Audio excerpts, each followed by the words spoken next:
Усмихвайте се, имайте слънце в душите си, обичайте себе си, обичайте света около вас. Ние хората сме създадени за едно нещо, то се нарича щастие. И щастието можем да си го добием и сами, когато имаме връзка със себе си. Чували сте ми много пъти това да ви го повтарям.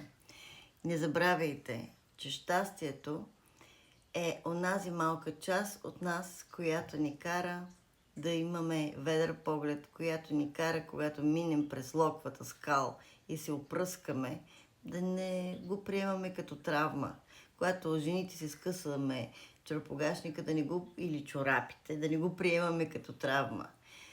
И така, щастието, благодарение на усмивката, винаги идва при нас благодарение на това, че се отделят едни 4 хормона,